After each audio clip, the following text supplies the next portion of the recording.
ಇವಾಗ್ಲೂ ಪಾದಯಾತ್ರೆ ಹೌದೌದು, ಇವಾಗಲೂ ಹೇಗೆ ಚಿನ್ನದ್ದು ಅಂದ್ರೆ ಏನಿದೆ ಅಂತಂದ್ರೆ ಕೂಡಲ ಸಂಗಮೇಶ್ವರನ ಬಂಗಾರದ ಕಳಸ ಮುಂಚೆ ಏನಾಗಿತ್ತು, ಅಮರಾವತಿ ರಕ್ಕಸ್ಗಿ ಈ ಎರಡೂ ಉಭಯ ಮನೆತನಗಳು, ವಿಶೇಷವಾಗಿ ರಕ್ಕಸ್ಗಿ ಮನೆತನದ ಸರ್ ದೇಸಾಯಿಯವರು ಏನು ಮಾಡಿದ್ದಾರೆ, ಸಂಗಮನಾಥನಿಗೆಂದು ರಥೋತ್ಸವಕ್ಕಾಗಿ ಮಾಡಿಸಿದರೆಂದೊಂದು ಇತಿಹಾಸ ಇದೆ.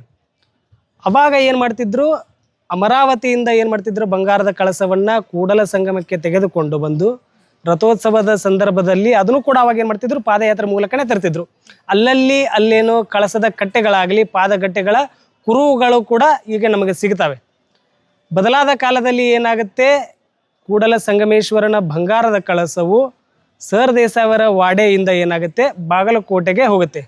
ಅದರ ಒಂದು ಕಥೆಯನ್ನು ಹೇಳಬೇಕಂತಂದ್ರೆ ಏನಾಗುತ್ತೆ, ಕೂಡಲ ಸಂಗಮದ ರಥೋತ್ಸವವನ್ನು ಭಕ್ತಿಪೂರ್ವಕ ಕಾಣಿಕೆಯಾಗಿ ಸರ್ ದೇಸಾಯಿಯವರು ಏನು ಮಾಡ್ತಾರೆ, ಸಂಗಮನಾಥನಿಗೆ ಅರ್ಪಿಸ್ತಾರೆ.